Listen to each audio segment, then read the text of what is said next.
Hi everyone, I'm excited to see you here. I hope that many of you have heard the previous talk. It was also about software updates. If not, please see the slides afterwards and the video. I will talk about a bit different methods of software updating software, namely of OSTree and of our meta updater layer that integrates OSTree into Yocto Open Embedded build process. So I work for a company called ATS.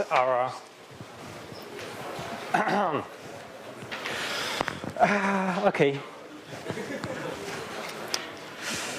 Okay. What do we see here? It's fine, yeah. Sorry for that. So I work for a company called ATS. Our main field of expertise is, unsurprisingly, software updates for embedded systems, namely for automotive systems, but not only for automotive systems. And until recently, our only concern was secure and robust delivery of update to the target device.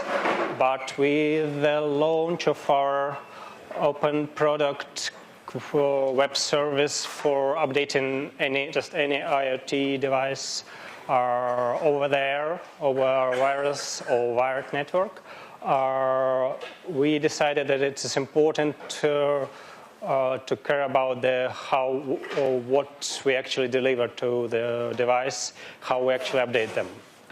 And we integrated OSTree repository into our ATS garage.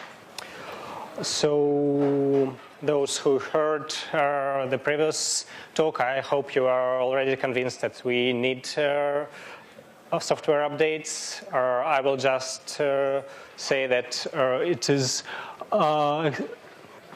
apart from security and market concerns, it's actually really convenient with regard to CI process for, I think, everyone who tried to make CI on embedded devices were really tired with this continuous refreshing all the devices. You need to get physical access to them, and it's really cool to do it over the air.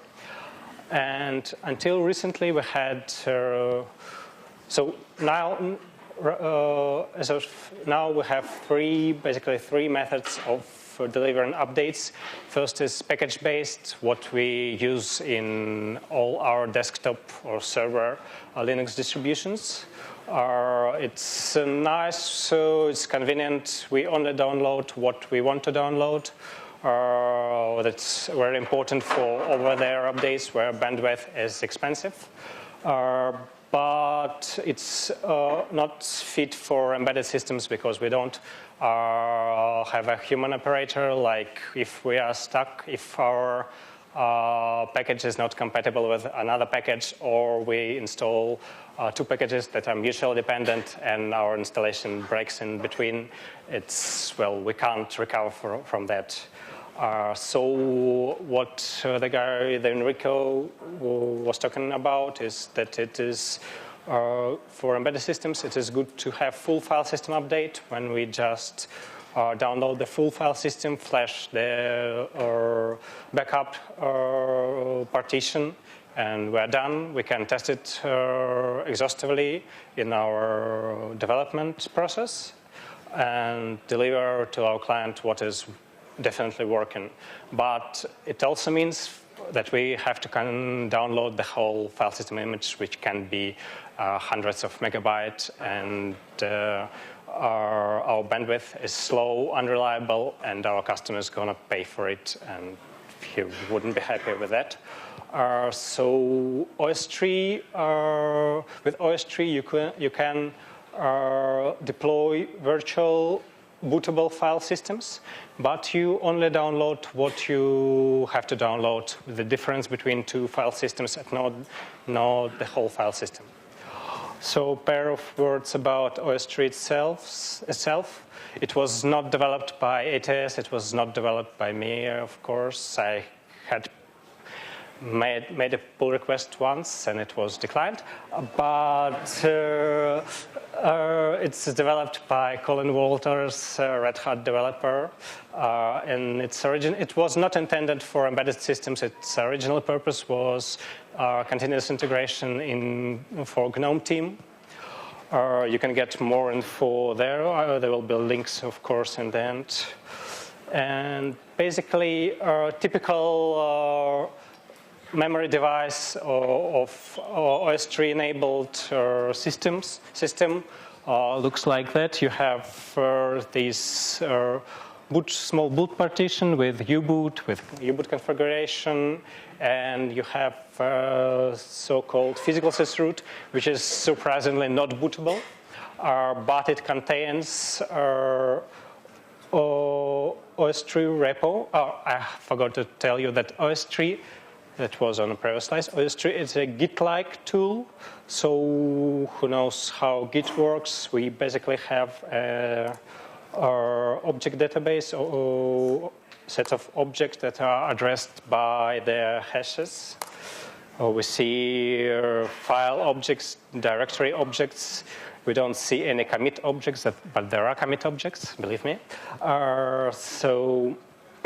Yes. So in our physical sysroot, we have this object repo. We have several one or more deployment sysroots, and we have some information for bootloader so that bootloader knows which sysroot we are booting into. And the order of the boot order when we start our device, bootloader reads first it reads some this info which is inside it, then it reads our info that OSTree provided to him, which is stored in /boot/loader in physical sysroot. And then it gives control to initramfs, which uses power of Linux environment to prepare all the complex stuff. I will talk a bit about why do we need to do this complex stuff, why we need to remount user and all this. Yeah. It's a bit more detailed view of this physical sysroot. There are a lot of lines and errors, but what's important here is that our deployment sysroot basically files in our deployment sysroot are not duplicated. They are just hard links to objects in our OSTree repo. That means that we don't have to have repo and then one deployment and then another deployment. We don't have to duplicate all the data. We just store what we need to store. And from what I have said so far, it's maybe self-evident that to adopt this OSTree, we need to prepare physical sysroot, we need to prepare deployment sysroot, we need to make bootloader and initramfs work together to do this loading process.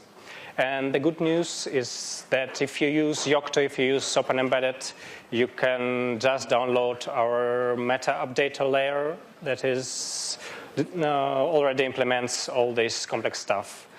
But you can't just take your rootfed that you are using right now,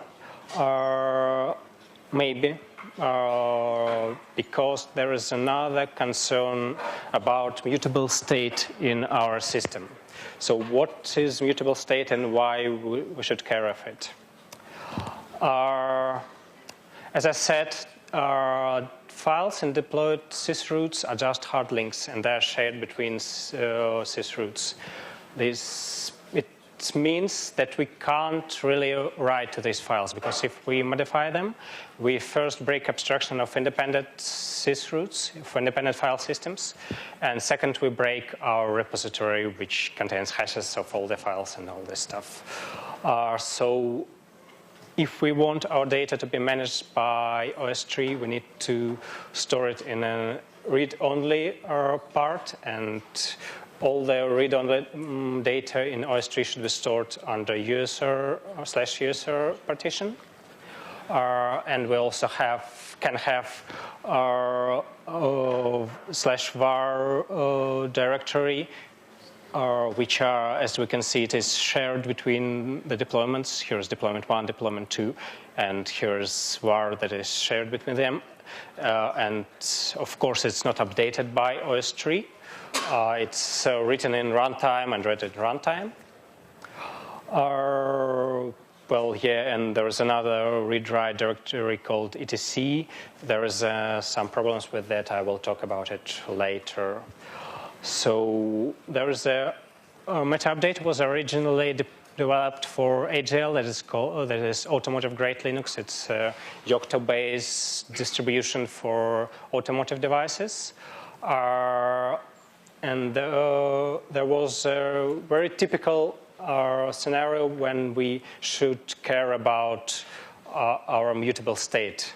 In OSTree or in AGL, apart from full file system updates with OSTree, there is also so-called application framework, which is basically it's basically a sandbox for applications, much like what we have in Android, and it can install applications in runtime, and of course it has some database for it that should be writable.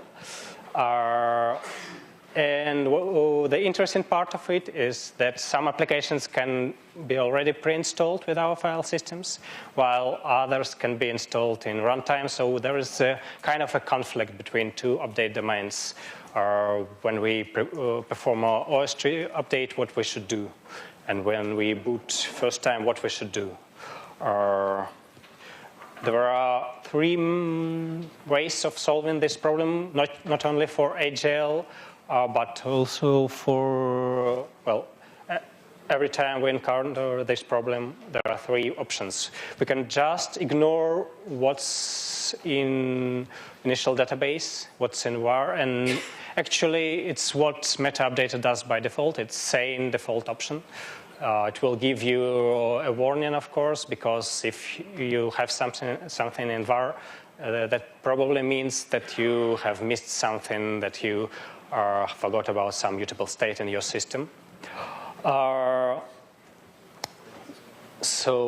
it was really not an option in AGL, not because, yeah, of course we can say no pre-installed apps, no problems, but due to some technical issues with access rights, we needed to deploy it. We couldn't deploy it in runtime because we needed to set the access rights in SMAC, which is a tricky access rights manager in Linux. Another option, what maybe application developers would want, is to have a smart merger process that will merge what we have in our full file system update with what we have installed in runtime. And it's actually approximately was what OSTree tries to do with etc. And the problem with it is the same as with package-based update, that we don't have a human operator, and if our merger process produces something inconsistent which breaks our system, we're stuck. We can't do anything. And a moderately dumb solution is to just populate, have a initial database in our OSTree deployment and just populate it once on a startup. That way we can't update our applications with OSTree, but we can at least update them with application framework, and we can at least have an initial set of installed applications. So meta updater, for those of you who are familiar with Yocto and OpenEmbedded, it's Yocto OpenEmbedded layer. It's integrated seamlessly. You can just add it to your bblayers.conf. You can include distro include, or use our distro file, and just type bitbake, whatever your image name is, and you get an OSTree commit as a resulting image. You have a bootable sysroot as a result, and optionally you can push all your newly created commit to some server which has a well-documented open protocol and is by pure chance implemented by our ATS garage. Of course, it doesn't implement what I was talking just right now about population of /var, because it's really application dependent, and it has a number of supported boards. But of course, if you want your board or your bootloader, you need to write some not so large integration layer. And if you do, please inform us. We really want to support as many boards as possible. And yeah, I just wanted to warn about some problems that are still present with this. There is a problem with default etc merger. What OSTree does, it tries to merge when you update the file system. It tries to merge your new /etc with what you already have. And well, sometimes it breaks. So maybe for embedded systems, it will be nicer to just take etc as it is. Second is compared to dual bank system that Enrico was talking about. Physically, there is only one file system. And if because of some hardware issue or driver issue or whatever, or combination of different factors, it breaks, it's broken. You can, of course, have a boot backup partition, but you lose then benefit of economy of disk space, but you don't lose economy of bandwidth consumption. So third, well, a serious issue is that when you deploy it in production, of course, you can test OSTree before deploying, but in CI, you frequently run into a situation when you update OSTree and you break it and you can't update your system anymore because OSTree is a part of your deployed system, which is funny. And if you want rollback, you need to, it's not responsibility of OSTree. OSTree will just download whatever data you need, it will deploy it. It will tell bootloader that next you should boot your newly deployed system. But if you want rollback, you need to define, well, you need a definition of failure, and you need to recognize failure and switch back. And ideally, it should be done in bootloader or some, yeah. So yeah, here are a number of pair of links, OSTree itself. Please, you can look into details. Fortunately, with our meta update layer, won't need much of details of OSTree. Here's website of automotive grade Linux. Well, meta updater was initially implemented for AGL, and it's called meta SOTA there. And you can also try it out, download AGL, build it with Yocto, bitbake, and get a ready-made OSTree-enabled file system. If you already have your Yocto project, please look at meta update layer itself. It's pretty straightforward for adding it to your build system, just as you add any other layer. And for those of you who are unfamiliar with Yocto, with Open Embedded, please try out our quick start, which is basically well, it's quick start for Yocto and meta updater. It has Pokey, it has meta updater, it has meta Raspberry Pi. It has nice tutorial, step by step. You can walk it step by step and quickly have your OSTree-enabled Yocto build system for Raspberry Pi. So that was it. Questions, please.